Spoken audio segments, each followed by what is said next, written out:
Now at 5, see inside Missouri Southern's construction zones as the campus gets a makeover. Plus, the Miami Public Library features a painter whose talent runs in the family all the way back to Hollywood.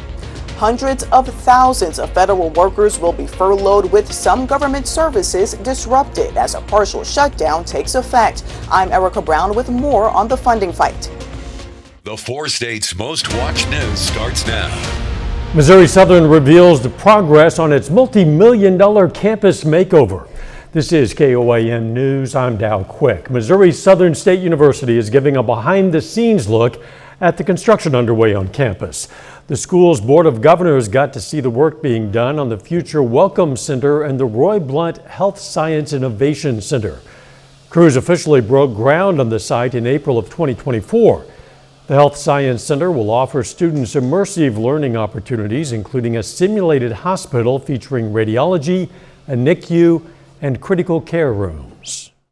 We're really changing the entire way that we do education for these students in healthcare, because now we really have the space and we really have the equipment to support a true flipped classroom, to really immerse those students even more than we do now. The lead architect of the project says they plan to have substantial completion by the end of March. Fall enrollment is up for a 3rd consecutive year for the Kansas public higher education system. New state figures show enrollment at public universities is up 2.5%. Community college enrollment is up less than 1%, and technical colleges saw a whopping 6.3% increase in headcount and full-time equivalent enrollment. Overall, the number of students is up 2.2% compared to last year. At Pitt State, overall enrollment is up just 0.5% from last year. However, freshman enrollment at PSU continues its 5-year climb, this time with a 10% leap. The total enrollment at Pitt is 5,803 students. Let's check in with meteorologist Lindsay Gaffney for a first look at the weather. Temperatures today got into the mid to upper 80s. We hit about 86 in the Joplin area, though currently temperatures dropping back down to about 84. Now we're still a couple of degrees warmer this time today than this time yesterday. Again tonight, dropping back down into the low 60s, though none of us are going to be hitting the upper 50s. It is going to be a little bit more of a mild evening tonight, not too cool. We do still have a few clouds out there, but overall we've got mostly clear skies today and tomorrow. Temperatures are warming up even further. Upper 80s tomorrow, 87, 88, and that continues into Friday as well. We also could see some very isolated rain chances in our far western counties, but I'm going to have a look coming up. See you soon. Democrats and Republicans are blaming each other for the government shutdown that began at midnight, stopping paychecks for hundreds of thousands of federal workers. Erica Brown has more now from the White House. In the wake of a partial government shutdown, some government offices went dark, with thousands of federal workers told to stay home, and the blame game is in full swing. The Chuck Schumer AOC wing of the Democratic Party shut down the government. With Congress failing to pass a short-term funding bill, about 750,000 federal workers are expected to be furloughed. The Trump administration is also threatening mass firings as some government offices are shuttered. Republicans want to extend funding at current levels, but Democrats are holding out for concessions on health care, including extensions of Affordable Care Act subsidies and reversals of cuts to Medicaid. They're boycotting negotiations because they want premiums to go up on people in this country. They don't want to be held accountable. I just say to my Democrat colleagues who want to work on this, fantastic. That's great. Let's not hold hostage all of these innocent Americans. Government workers deemed essential, like air traffic controllers, TSA, and military personnel, will stay on the job but are required to work without pay. A lot of good can come down from shutdowns. We can get rid of a lot of things that we didn't want, and they'd be Democrat things. With thousands out of work nationwide, the pain could be widespread and cost the U.S. economy hundreds of millions of dollars a day. It could cause a little bit of a dent in the economy, but I don't think that's the issue. I actually think it's a much more personal issue that these people are going to struggle, and the people that where they shop are going to struggle. This is the first government shutdown in nearly 7 years, with little sign of any breakthroughs. Erica Brown, CBS News, the White House. Hours after the shutdown, the Trump administration put on hold $18 billion in funding for New York City rail projects. The White House budget director said it was because the projects were based on unconstitutional diversity, equity, and inclusion principles. Still ahead, staying fashionable while saving money. Plus, earbud hygiene, how to keep them clean without damaging them. That's just ahead in Health Watch. Topping today's Health Watch, children who catch COVID-19 for a second time, they have a much higher risk of developing long COVID. Children's Hospital of Chicago study found during a child's second COVID infection, they're also much more likely to experience blood clots, damaged kidneys, abnormal heartbeats, and fatigue.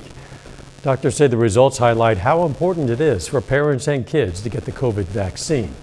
Income inequality can affect the mental health of children and maybe even alter the chemistry of their brains. A King's College London study of 9 and 10-year-olds found the experiences of living in an unequal society can amplify anxiety and lead children to compare their lives to others. Researchers say this disrupts the levels of cortisol in the brain, which can lead to poorer mental health. And people who aren't getting enough sleep might find their brains age faster than others. UK researchers found people with poor sleep quality had brains that were 1 year older than their actual age. Poor sleep can mean not getting enough sleep, suffering from insomnia, snoring, or daytime sleepiness.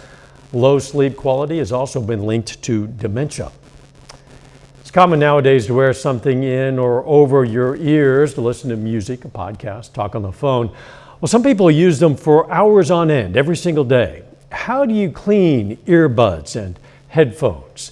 Jeff Wagner explains why good hygiene is a sound idea. What type of buds do you have? I have AirPods. I believe these are the AirPod 4s from Apple. There's no school uniform for students at the University of Minnesota, but glance across the campus and you might think earbuds and headphones are required. How often do you wear them? Pretty much whenever I'm walking to class by myself or at the gym. All the time, not gonna lie. How often do you clean them? Probably not as often as I should. They sit in a case, then in your ear. We wear them when working out and working up a sweat. Repetitive actions for hours, days, weeks. So all of us have, skin oils, skin cells that shed off, bacteria that just accumulate, particularly when we're putting things in our ears and creating a really nice, wet, moist, dark environment that bacteria thrives in. Over-the-ear headphones aren't exempt from dirt either. Like our pillow, it just kind of sucks up bacteria and debris. We want to protect from getting any kind of ear infections. It can be as extreme as, potentially fungal infections. How should we clean them? Most of them are going to come with cleaning instructions. So look at your manuals. But if you toss that out, experts say to use cotton swabs or a toothbrush to reach tight spots. If the buds have removable tips, take them off and wash them. For headphone pads, gently wipe them with a soapy cloth. Antibacterial wipes and a microfiber cloth can help as well. How often should we clean them? I think a general rule of thumb is once a week. A frequency that should increase if you wear them when exercising. Jeff Wagner, CBS News, Minneapolis. Hey, and don't forget to clean the earbud charging case regularly. Wax, dirt, and bacteria tend to build up there as well. And that is a look at today's health news. A little bit later, our pet vet on call. Hi, I'm Dr. Eva Dudek from Parsons Pet Hospital. Coming up, we're going to talk about whether or not dogs have facial expressions. And we have temperatures continuing to warm up through the end of the week. Those details right after. Warm temperatures continue, just like we saw today, though it didn't feel too terrible out there. We also had a lot of sunshine today. You can see, taking a look, Indigo Sky Casino and Resort. A couple of those fair weather clouds, but overall it was just a fantastic day. Now, we did start October. It doesn't quite feel like it. We are in a high pressure system right on top of us, which means we're going to see that warm up continue into the weekend.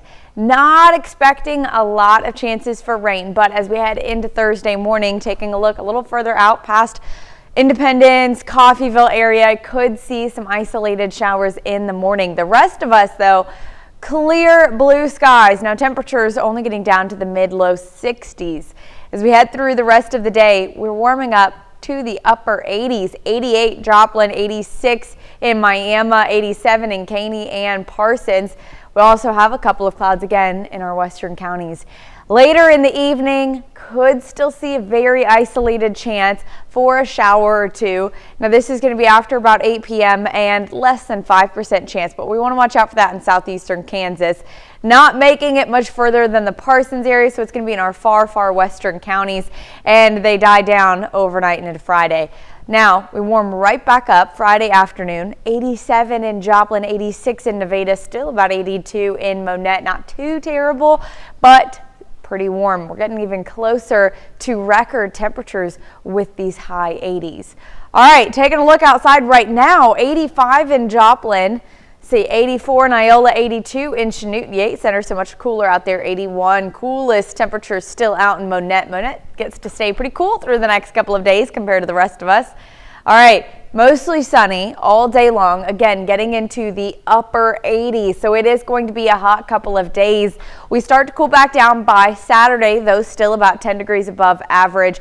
We're sitting normally about 76, 77 this time of year, but 84 by Saturday. Luckily for us, though, even though our temperatures are pretty high, it's not going to feel much hotter than the actual temperatures. Still feels like 87 in Joplin, and actual temperature again getting into the upper 80s, 87, 88. 88 Nevada, Stockton, looks like 84 in Cassville. The same on Friday. Again, we don't have a lot of moisture, so we're not seeing a very high heat index. It's going to be on par with what the actual temperature is, if not a couple of degrees cooler, in fact. Now, like I said, we do start to cool down by Saturday, 84 on Saturday, 85 on Sunday, still very sunny. Temperatures getting close to average by Tuesday. Some clouds return, low 80s, and then getting into the upper 70s to mid 70s by Wednesday. We also see a couple of isolated storm chances next week, though staying pretty slim chances right now. Hoping for some rain, and definitely looking forward to those closer to average temperatures next week. Yeah, 10 degrees in some cases. That'll be welcome. Yes, it will. Thanks. The Miami Public Library showcases a local artist every month, and this month the work of Sean Gray is up for all to see. Gray's been painting since he was a child and is passing his passion on to his own kids. Art runs in his blood since he's a descendant of Gene Autry and Will Rogers. Sean Gray enjoys painting landscapes. Well, I'm inspired by God's creation, the relationship with my great-grandmother, and her style of painting was landscape painting. And so that's where I practiced, I learned, and even now my children, they say, "Dad, let's watch Bob Ross," you know? Some of Sean Gray's children's art can be seen at the Child Advocacy Building in Miami. Coming up, some garage sales to glamour, why secondhand shopping is the hottest trend in fashion. Topping today's Consumer Watch, the Federal Trade Commission has filed an antitrust lawsuit against digital real estate firms Zillow and Redfin. Regulators accuse Zillow of paying millions to Redfin to discourage competition in the ad market for multifamily properties, saying it harms consumers and property managers. In a statement, Redfin says it strongly disagrees with the allegations, while Zillow argues that the partnership is pro-competitive. Meet Dot, DoorDash's new delivery bot. The company has unveiled its new fleet of delivery robots in Arizona. They're capable of navigating bike lanes, roads, and sidewalks, reaching speeds of up to 20 miles per hour while carrying up to 30 pounds of merchandise. The company says Dot can help merchants and consumers with quick delivery of smaller sized goods, which helps DoorDashers focus on higher value orders. Today, the USPS commemorated the life and legacy of former President Jimmy Carter with a commemorative stamp. It also marks what would have been his 101st birthday. The dedication ceremony took place in Atlanta at the Carter Center, which is closing as a result of the government shutdown. It's not your grandma's thrift store anymore. Secondhand shopping is seeing a surge in popularity, expected to grow into a $79 billion business in the U.S. by 2029. Jared Hill shows us what's driving the trend. It's the thrill of the hunt at the Reshop in New York, where secondhand shoppers can select from vintage, trade, and even upcycled fashion. You might find exactly what you're looking for, and you might find something that you're not looking for, but you still might end up liking it. Radiance Clinton is among the growing number of younger Americans who by 2029 are expected to account for more than 2/3 of extra spending on secondhand apparel. People are wearing secondhand clothes to the Oscars. People are wearing secondhand clothes to the Met Gala. And so it has become mainstream in ways that I didn't even anticipate, when we started the business. James Reinhart is co-founder and CEO of ThredUp, an online consignment and thrift store. ThredUp's 2025 resale report found 58% of consumers shopped secondhand apparel in 2024, an all-time high. Reinhart says the threat of increasing tariffs could provide a tailwind. Everyone, I think, is looking for a great deal, I think now more than ever. In addition to saving money and reducing waste, for a lot of shoppers, it's also about filling their closets with one-of-a-kind finds. Katie Bergman of Colorado has made it her business, updating clients' wardrobes as a thrift personal shopper. She has her strategy timed out. People will clean out their closets and things over the weekend, and so you will get lots of great things that people have cleaned out, and they're usually put on the racks earlier in the week. Tuesday, Wednesday is usually going to be your best days. If you have sewing skills or are willing to get things tailored, choose larger sizes. They're easier to alter. I found a skirt that can tie up, so it could be very, very long, or like midi, or like however short, however long you want it to. And shoppers say no matter what, there's always the element of fun. Jared Hill, CBS News, New York. Another driver for increased secondhand apparel and accessories, the pressure of social media for users to have unique looks and fresh finds. A final check of the forecast up next. Up next on the CBS Evening News, throughout history, horses carried us into battle and across new frontiers. Tonight, Eye on America takes us to Kentucky, where horses are helping people heal. Then on KOAM News at 6, learn more about the construction tour of MSSU's Health Science Innovation Center. Plus, a local artist showcases his work at Miami Public Library. And in sports, an interview with the Pitt State Gorillas starting quarterback Jackson Berry. Stay with us for the CBS Evening News and then KOAM News at 6. Think your dog doesn't judge your life choices? Well, their face might say otherwise. Today, our Pet Vet on Call answers the question, are dogs capable of facial expressions? Oh my gosh, yes, of course, just look at them. With their eyes and their ears, you can easily see fear, anxiety, anger. Some dogs have even learned to smile. So look at their faces, you'll see exactly what they're thinking. You know, we invite questions from anyone. If you have a question, you just send it to petvet@koamtv.com. Dr. Eva Dudek from the Parsons Pet Hospital answers a different question or brings us a fun fact every Wednesday right here on KOAM News at 5. You can also find answers to previous questions on our website. All right, let's check out our picks of the litter for the week from the Joplin Humane Society. Meet Sunflower. He's an adult short-haired cat and is ready for a loving home and shine. And from the Southeast Kansas Humane Society, look at those ears. Cornucopia is a curious and playful retriever black lab mix. She's only 4 months old. If you're looking for a pet, why not check out your local Humane Society? Those ears were so cute. Oh my goodness. They double as radar. Yes, they do. Kind of warm weather to get out with the pets. It is. We're going to be in the upper 80s to start October. I mean, this is extremely high temperatures for this time of year, even closer to record temperatures than average. Luckily for us, though, dies down pretty quickly. Over the weekend, we're getting back down to the mid 80s. Next week, low 80s and even upper 70s. So we do have some cooler temperatures on the horizon. Certainly look forward to that. Yeah. Thanks for joining us. The CBS Evening News is next. And of course, we're going to be right back here for KOAM News at 6. We'll see you then. Let's make it a great evening.